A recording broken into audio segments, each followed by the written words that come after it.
42enne nigeriano che sabato a Concordia Sagittaria ha massacrato la moglie davanti ai figli con 15 coltellate, la comunità ancora sconvolta.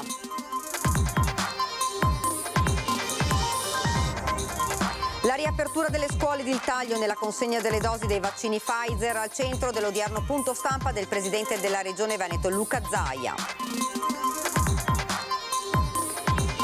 Ispettori nella RS di Marconi inviati su segnalazione del sindaco Romanello. Troppi contagi, le famiglie mi scrivono che non hanno informazioni e i timori crescono. Pattuglia fissa contro gli assembramenti in centro a Mestre, l'idea con questura e polizia locale d'accordo dopo la movida di sabato scorso con un centinaio di ragazzi in Riviera 20 settembre. Il rischio di infiltrazioni malavitose favorite dalla crisi nel tessuto economico veneziano, ci vuole più attenzione nella politica locale, così il consigliere Marco Gasparinetti. Ancora troppo pochi educatori nei nidi e nelle scuole di infanzia del Comune di Venezia. I sindacati sfidano il Comune ad un incontro pubblico per confrontarsi sul problema. Un'altra grande prova di solidità da parte dei ragazzi di Coce da Raffaele che sul parquet avversario hanno battuto la seconda forza di campionato Leppi Casabrindisi 77-89.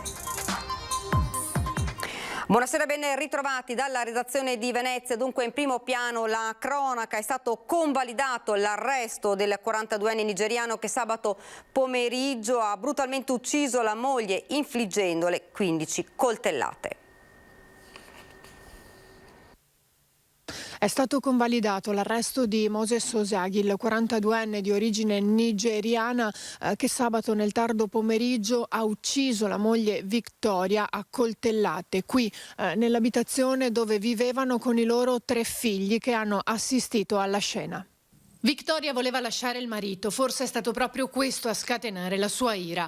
Agli operatori dei servizi sociali che la seguivano aveva detto che se ne sarebbe andata non appena avessero trovato un'altra sistemazione per lei, ma sembra non avesse accennato a botte o violenze. Litigavano, ma come può accadere tra molte coppie e in molte famiglie, come raccontano anche alcuni vicini, descrivendo il 42enne una persona pacifica. Una famiglia normalissima e lui soprattutto era una persona meravigliosa, cioè disponibile, simpatico, era anche educato.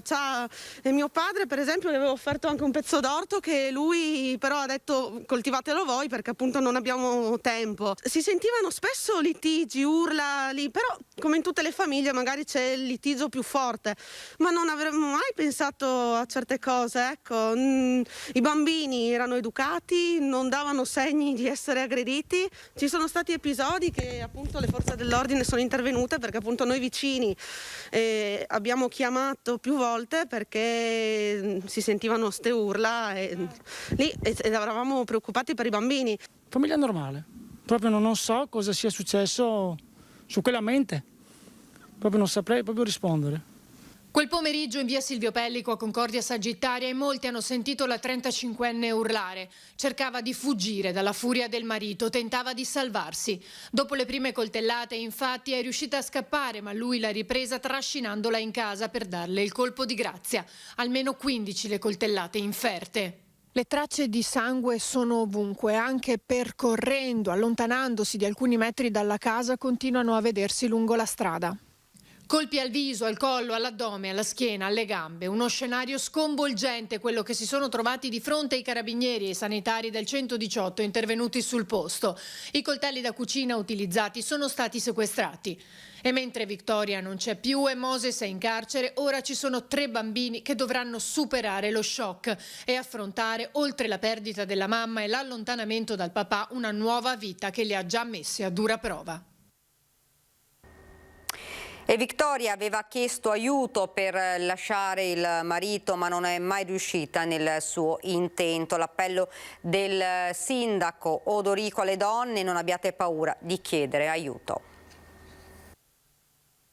La problematica esiste e io colgo anche l'occasione per invitare tutte le donne che subiscono violenza ad altro di fare riferimento alla rete insomma, che esiste qui da noi nel nostro comune per quanto riguarda appunto queste problematiche. Ecco, questa donna però aveva già chiesto aiuto. Sì, la donna aveva già chiesto aiuto, la gestione della situazione era sotto monitoraggio, avevamo anche trovato alcune soluzioni che però non potevano essere portate a termine perché nel momento in cui avevamo deciso di fare un certo tipo di passaggio c'era stato un contagio Covid, quindi lei era positiva e non poteva muoversi dall'appartamento. È vero, anche su questo le istituzioni dovranno fare una seria verifica rispetto a quelle che sono le modalità e anche le persone però devono capire e si devono fidare di quelle che sono le istituzioni. Un appello accurato, quello del sindaco, rimasto palesemente scosso dall'accaduto. Lui che sabato si è recato sul luogo dell'omicidio e ha visto i 3 figli della coppia di 2, 7 e 10 anni, il cui destino ora è tutto da decidere. Li abbiamo subito portati in una casa protetta dove c'è tutta una rete per quanto riguarda anche l'assistenza psicologica per questa tipologia di casi. Loro sono lì, mi informo continuamente e sono anche abbastanza tranquilli. La struttura dell'ASL è presente e sta facendo un lavoro di monitoraggio rispetto anche ai comportamenti dei bambini. Noi come comune, insieme con le forze dell'ordine, stiamo cercando una rete familiare qui in Italia, se c'è, e quindi poi contatteremo questa rete familiare per capire cosa vogliono fare. Ed ora parliamo della crisi di governo. Questa mattina il discorso del Premier alla Camera per la fiducia. Conte chiede l'appoggio dei volenterosi nell'ambito di formazioni politiche che si collocano nella più alta tradizione europeista, liberale, popolare e socialista per costruire un governo, ha detto, aperto a tutti coloro che hanno a cuore il destino dell'Italia. Conte promette quindi che lascerà la delega ai servizi a un'autorità delegata di mia fiducia e quella all'agricoltura e si impegnerà per una riforma elettorale proporzionale a un grande progetto di riforma fiscale. Le opposizioni in aula hanno chiesto le dimissioni, no alla fiducia da parte di Forza Italia e UDC. Italia Viva si asterrà, stasera il voto di fiducia per appello nominale. E dunque noi vi lanciamo oggi questo sondaggio. Giusto dare la fiducia a Conte? Se siete d'accordo dovete comporre lo 0422 16 26 691, se invece non siete d'accordo lo 0422 16 26 690. Poi l'esito di questo sondaggio nel corso della nostra trasmissione in prima serata questa sera, Ring. Ed ora invece parliamo di Covid, la riapertura delle scuole, il taglio nella consegna delle dosi dei vaccini Pfizer al centro dell'odierno punto stampa del presidente della regione Luca Zaia. È vergognoso quello che sta accadendo. È furioso il presidente della regione per il taglio nella fornitura delle dosi di vaccino anti-Covid deciso dalla Pfizer e che rischia di avere conseguenze disastrose sulla campagna vaccinale. È vergognoso che ci venga detto che ci vengono sospese le forniture del 53%. Il Veneto, assieme ad altre regioni come Emilia-Romagna e Friuli-Venezia Giulia, risulta particolarmente penalizzato e la campagna vaccinale, continua Zaia, subirà uno stop con conseguenze da quantificare. Se ci venisse messa in discussione la fornitura della prossima settimana, anche di un solo vaccino, lo dico ai signori Pfizer, noi non riusciamo più a vaccinare con i richiami. Questa settimana, prosegue Zaia, con qualche accorgimento si potrà attutire il danno con le dosi accantonate, ma solo per i richiami. Cioè vuol dire che la campagna vaccinale è sospesa? Ci rendiamo conto? Cioè noi faremo solo la seconda dose a chi ha già avuto il vaccino. Cioè creiamo un buco quantomeno di una settimana nelle vaccinazioni. E se la prossima settimana non mi arrivano i 38.000 dosi a 5 o 48.000 a 6, non mi arrivano le dosi del programma, non si vaccina. La regione, rincara il presidente, non ha contratti con la Pfizer ma è parte lesa e sta pensando ad una qualche azione. Noi stiamo pensando di tutelarci, non so come faremo, ma lo faremo. Altra questione bollente di queste ore è la scuola. Anche in Veneto un gruppo di 17 genitori ha presentato ricorso al TAR contro l'ordinanza regionale che chiude le scuole superiori fino al 31 gennaio e poi c'è il parere del CTS sulle riaperture chiesto dal ministro Speranza. Secondo il Comitato Tecnico Scientifico le riaperture delle scuole sembrano relativamente sicure se si rispettano le regole, anche se vi sono significative differenze per la situazione epidemiologica delle regioni. Noi ci adegueremo a pareri, a ordinanze o altro a livello nazionale solo se la condizione sanitaria sarà ovviamente utile a sostenere questa tesi della riapertura. La questione sarà al centro di una riunione tra le regioni, ma il parere del CTS, continua Zaia, smantella il modello dei colori delle regioni. C'è questo parere che a questo punto smonta anche la costruzione delle zone, perché la zona gialla prevede la chiusura delle scuole superiori, la zona arancione prevede la chiusura delle scuole superiori, la zona rossa prevede la chiusura delle scuole superiori e della seconda e terza media. Quindi se tu dici che comunque tutte devono essere riaperte, vuol dire che si rivede anche tutto il modello delle zone. Ispettori nella RSA di Marcon inviati su segnalazione del sindaco Romanello. Le famiglie mi scrivono dicendo che da giorni non riescono a mettersi in contatto con i familiari ospiti. L'ho fatto per sapere cosa sta succedendo, ci ha detto. Anche oggi, per la seconda volta in soli 3 giorni, ispettori nella RSA di Marcon, nella San Giorgio, per la situazione più che critica dei positivi, con oltre la metà degli ospiti della struttura, insieme a diversi operatori sanitari. È stato il primo cittadino a chiedere, come tramite di familiari, tali ispezioni. Il numero di contagiati sono 55. 11 attualmente dipendenti, anch'essi contagiati.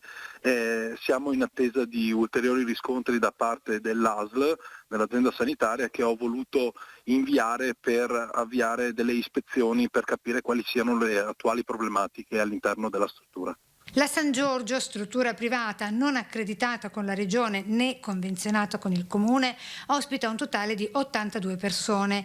Si tratta di genitori e nonni di cui i figli e nipoti a casa non sanno nulla sulle loro condizioni di salute. Forte la preoccupazione, poiché da tempo non riescono a mettersi in contatto né con loro né con gli infermieri operatori della casa di riposo. È proprio così, perché è stato il motivo che mi ha spinto ad muovermi il prima possibile in merito a questo, essere trasparenti e chiarire quale sia la situazione sanitaria dei propri cari, dei propri familiari all'interno della struttura è fondamentale, è importante. Tante le lettere di denuncia con i noti timori inviati dai familiari al sindaco Romanello. Anche questa mattina numerosi sono i familiari che ci hanno scritto e altri ancora si stanno muovendo con le forze dell'ordine. Pattuglia fissa in centro a Mestre contro gli assembramenti, se ne è discusso nelle scorse ore in questura Venezia dopo gli assembramenti di sabato scorso in centro a Mestre con un centinaio di ragazzi, molti con mascherina, abbassata il servizio. Eccole in fila indiana le auto delle forze dell'ordine in centro a Mestre intervenute per disperdere un centinaio di ragazzi e ragazze. Sono le pattuglie che presto saranno fisse contro gli assembramenti da ora dello spritz e anche un po' più tardi. L'idea avallata in queste ore anche dal questore di Venezia, Maurizio Masciopinto, dopo i fatti di sabato scorso, cui fanno riferimento le immagini e registrate durante la movida avvenuta verso le 20 in Riviera 20 settembre, dietro Piazza Ferretto per intenderci. Gruppetti di ragazzi che bevono e fumano vicini tra loro, molti dei quali con mascherina visibilmente abbassata, come se il virus fosse cosa d'altri. Scene da brividi se si pensa che il Covid resta nell'aria per diverse ore e quella stessa aria, che non si sa se è esente dal virus o meno, viene poi respirata, inalata e portata con sé nelle case e nei locali, supermercati e farmacie. L'idea è quella di istituire una pattuglia fissa di controllo a rotazione tra i diversi corpi di polizia per evitare si ripresentino scene come questa del fine settimana scorso. Ed ora ci fermiamo qualche istante, c'è la pubblicità.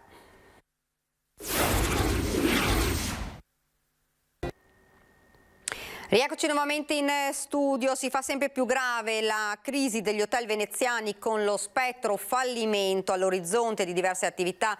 L'Associazione Veneziana Albergatori chiede al governo più aiuti per le città d'arte. Le città d'arte sono quelle che Venezia, Firenze e Roma sono quelle che sono state colpite di più. Possiamo misurare le diminuzioni di fatturati in meno a Venezia, meno 85%, ma i colleghi di Firenze e Roma mi dicono che la situazione è identica. Per cui vanno concentrati investimenti massicci, aiuti massicci, ristori massicci proprio sulle 3 città d'arte, Venezia, Firenze e Roma. Invece fino adesso è arrivato molto poco. Fosse uscito dalla penna di uno scrittore, il cambio di scenario tra la Venezia del gennaio 2020 e quella del gennaio 2021 probabilmente sarebbe stato giudicato poco credibile. Invece è uno di quei casi in cui la realtà ha superato la fantasia.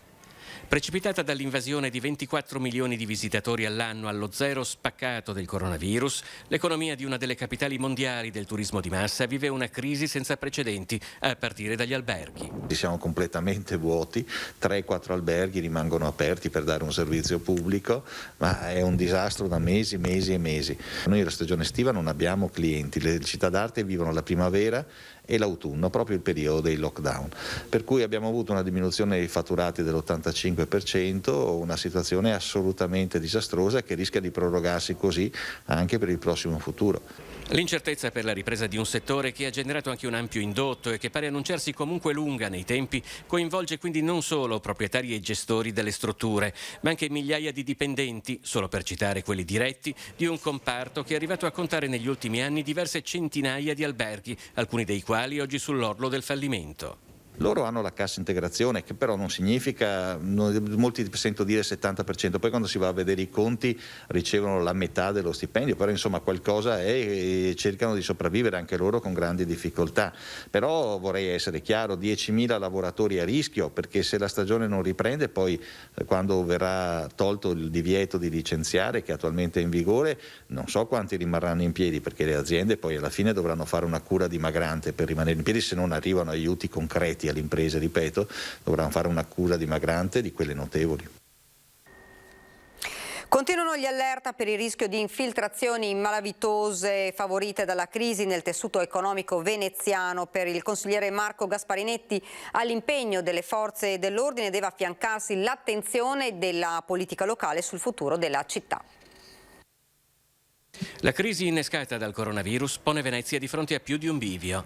Se infatti da un lato per qualcuno potrebbe rappresentare una straordinaria occasione per ridisegnare la città e il suo sviluppo economico, dall'altro bisogna fare i conti con una realtà composta, come ha ammonito la Guardia di Finanza, anche da tanti acquisti poco chiari, sia per capitale che per imprenditoria, di attività messe in ginocchio dall'assenza di turismo.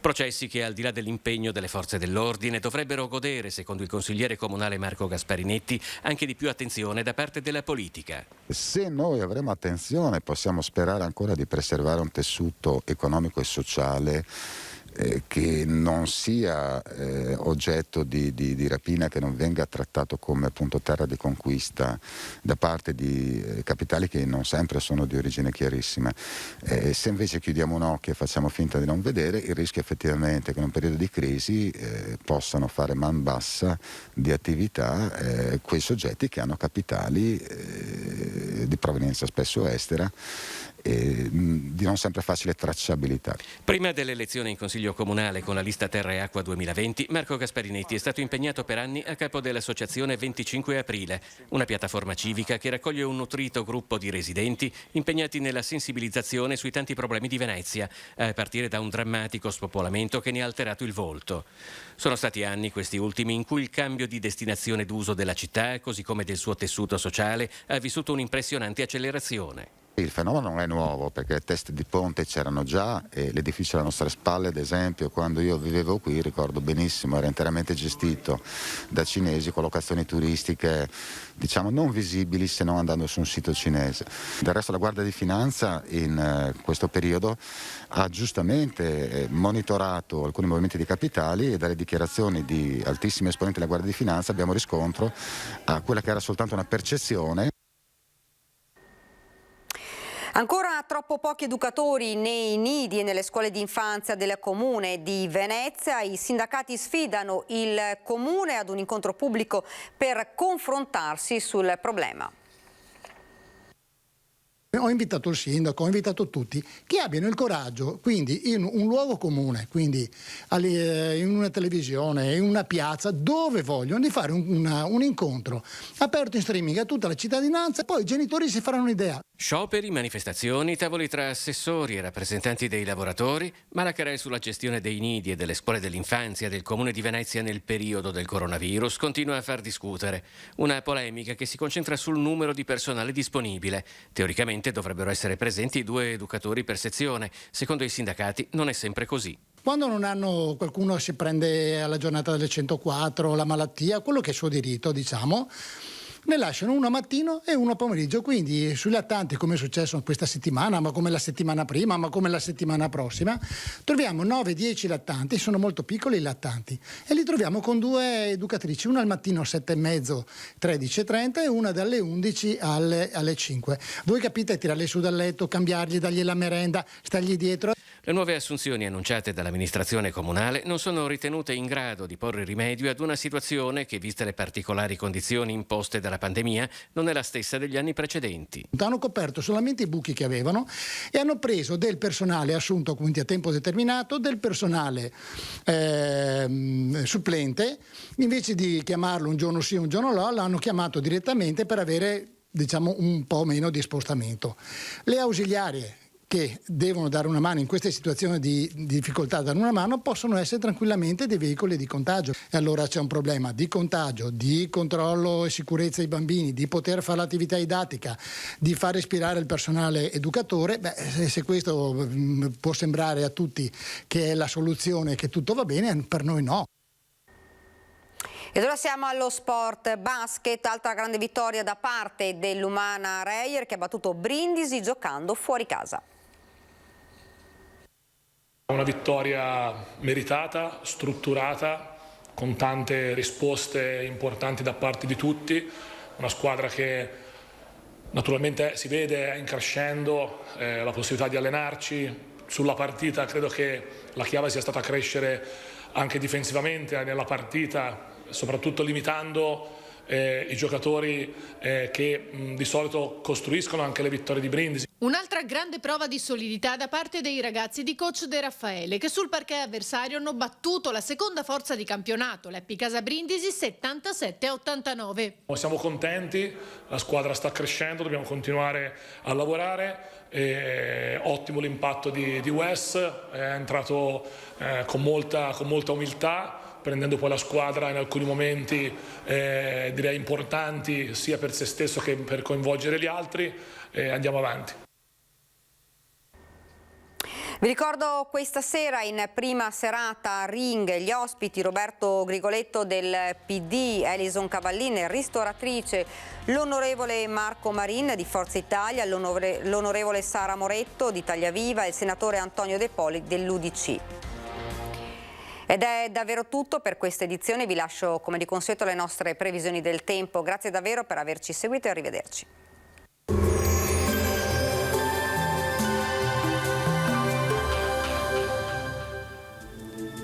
Benvenuti al Meteo. Temporaneo aumento della pressione, tempo in prevalenza stabile. Sarà una giornata ancora fredda, ma il gelo russo verrà gradualmente sostituito da correnti più miti nel corso della settimana. Vediamo la situazione nel dettaglio. Sul Veneto la grafica di martedì 19 gennaio ci mostra una situazione tutto sommato tranquilla, precipitazioni assenti. Avremo però nubi basse e nebbie, a tratti anche fitte e persistenti un po' per tutto l'arco della giornata, specie in pianura. Non si escludono delle schiarite maggiormente soleggiate invece sulle zone montane. Come detto, il clima sarà rigido con temperature minime sotto lo zero, un po' su tutte le province della nostra regione, massime invece tra i 2 e i 4 gradi. Ci spostiamo ora sul Friuli Venezia Giulia, più sole qui, tuttavia con locali addensamenti e con riduzioni della visibilità nelle ore più fredde. Temperature minime sopra lo zero solo a Trieste, valori massimi invece sui 5-7 gradi. Infine poche novità sul Trentino Alto Adige, anche qui sarà asciutto e soleggiato, vedete il cielo sarà al massimo poco nuvoloso con qualche innocuo addensamento. Temperature minime ancora ampiamente sotto lo zero, massime sui 2 gradi. Dal meteo di Antenna 3 per ora è tutto, grazie per l'attenzione e arrivederci al prossimo aggiornamento.